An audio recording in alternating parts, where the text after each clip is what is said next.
नमस्कार दोस्तों, आज मैं आप सभी के समक्ष निर्जला एकादशी का महात्म्य, पूजा विधि और व्रत कथा प्रस्तुत कर रही हूँ। आइए शुरू करते हैं। ज्येष्ठ मास की शुक्ल पक्ष की एकादशी को निर्जला एकादशी कहते हैं। वर्ष भर की एकादशियों में से यह एकादशी सर्वोत्तम मानी गई है। हिंदू धर्म में एकादशी का व्रत एक विशेष स्थान रखता है। मान्यता है कि इस एकादशी का व्रत रखने से पूरे वर्ष की एकादशियों के व्रत का फल प्राप्त होता है। यह व्रत स्त्री और पुरुष दोनों ही रख सकते हैं। पौराणिक मान्यता है कि भूख को सहन न कर पाने वाले पांडव भीमसेन ने इस व्रत का पालन किया था तथा मोक्ष को प्राप्त किया। इसलिए इस एकादशी का नाम भीमसेनी एकादशी अथवा पांडव एकादशी भी कहते हैं। एकादशी का व्रत भगवान विष्णु को समर्पित होता है।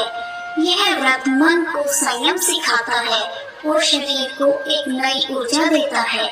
इस दिन व्रतधारी भुक्त व्रत भी रखते हैं, यानी सायंकाल के समय दान और दर्शन आदि के बाद फलाहार और दूध का सेवन करते हैं।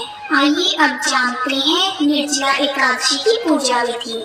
निर्जला एकादशी के व्रत में सूर्योदय से लेकर अगले दिन द्वादशी तिथि के सूर्योदय तक जल और भोजन ग्रहण नहीं करना चाहिए।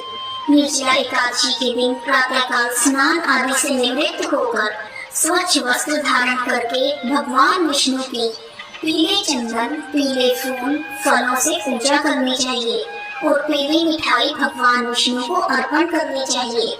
एक आसन पर बैठकर ओम नमो भगवते वासुदेवाय मंत्र का 108 बार जप करना चाहिए। जप के बाद शरबत का भोग भगवान विष्णु को लगाएं और जरूरतमंद लोगों में उसे बांटें। ऐसा करने से मन की इच्छाएं पूरी होती हैं और पारिवारिक कलह क्लेश भी खत्म हो जाते हैं। इस दिन विष्णु सहस्त्र नाम का पाठ करने से विशेष लाभ मिलता है। निर्जला एकादशी के दिन घर में शांति का माहौल बनाए रखें तथा प्याज और लहसुन का प्रयोग ना करें। आइए अब शुरू करते हैं निर्जला एकादशी की कथा।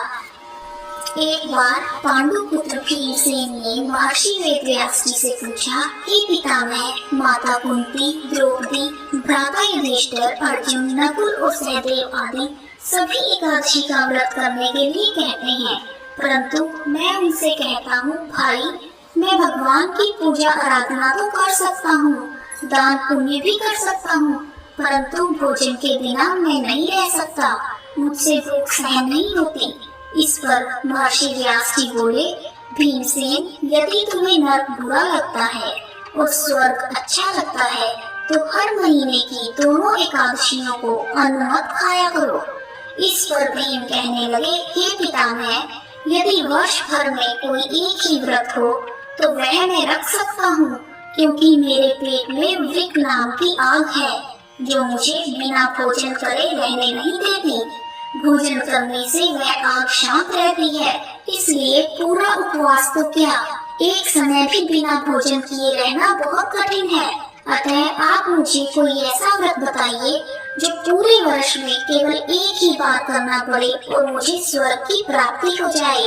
श्री व्यास जी कहने लगे, हे पुत्र, बड़े बड़े ऋषि मुनियों ने बहुत से शास्त्र बनाए हैं जिनसे बिना धन के थोड़े परिश्रम से ही स्वर्ग की प्राप्ति हो सकती है। इसी प्रकार शास्त्रों में दोनों पक्षों की एकादशी का व्रत मोक्ष प्राप्ति अथवा मुक्ति के लिए रखा जाता है। व्यास जी के वचन सुनकर भीमसेन नरक में जाने के डर से कांप कर कहने लगे कि अब मैं क्या करूं? एक मास में 2 व्रत तो मैं नहीं रख पाऊंगा। हाँ, वर्ष भर में एक व्रत करने का प्रयत्न अवश्य कर सकता हूँ। अतः पूरे वर्ष में यदि एक व्रत रखने से मोक्ष की प्राप्ति हो सके तो कृपया मुझे वह व्रत बताइए। यह सुनकर व्यास जी मुस्कुराकर कहने लगे, ज्येष्ठ मास के शुक्ल पक्ष की जो एकादशी आती है उसका नाम निर्जला एकादशी है। तुम उस एकादशी का व्रत करो। इस एकादशी के व्रत में स्नान और आचमन के सिवा जल नहीं लेना चाहिए। आचमन में 6 मासे से अधिक जल नहीं होना चाहिए, अन्यथा वह मद्यपान के सदृश हो जाता है। इस दिन भोजन नहीं करना चाहिए, क्योंकि भोजन करने से व्रत नष्ट हो जाता है। यदि एकादशी को सूर्योदय से लेकर द्वादशी के सूर्योदय तक जल ग्रहण न करे तो उसे समस्त एकादशियों के व्रत का फल प्राप्त होता है।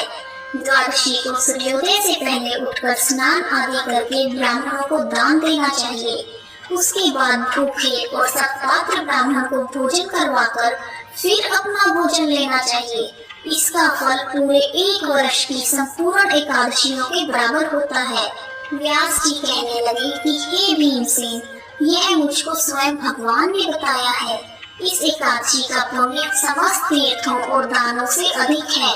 केवल एक दिन मनुष्य निर्जल रहने से समस्त पापों से मुक्त हो जाता है। जो मनुष्य निर्जला एकादशी का व्रत करते हैं उनकी मृत्यु के समय यमदूत भी आकर नहीं घेरते, बल्कि भगवत पार्षद उसे पुष्पक विमान में बिठाकर वैकुंठ लोक ले जाते हैं। अतः संसार में सबसे श्रेष्ठ निर्जला एकादशी का ही व्रत है। इसलिए यज्ञ के साथ इस व्रत को करना चाहिए। उस दिन ओम नमो भगवते वासुदेवाय मंत्र का उच्चारण करना चाहिए और हो सके तो गोदान भी करना चाहिए। इस प्रकार व्यास जी की आज्ञा के अनुसार भीमसेन ने इस व्रत को पूरे विधि विधान के साथ किया और इसीलिए इस एकादशी को भीमसेनी या पांडव एकादशी भी कहते हैं। निर्जला एकादशी का व्रत करने से पूर्व भगवान से प्रार्थना करनी चाहिए कि हे भगवान, आज मैं निर्जला एकादशी का व्रत कर रहा हूँ, दूसरे दिन भोजन करूँगा। मैं इस व्रत को पूरी श्रद्धा भाव के साथ करूँगा, अतः आप अपनी कृपा मेरे ऊपर बनाए रखें। ऐसा कहने के बाद जल से भरा हुआ एक घड़ा वस्त्र से ढककर दान करना चाहिए।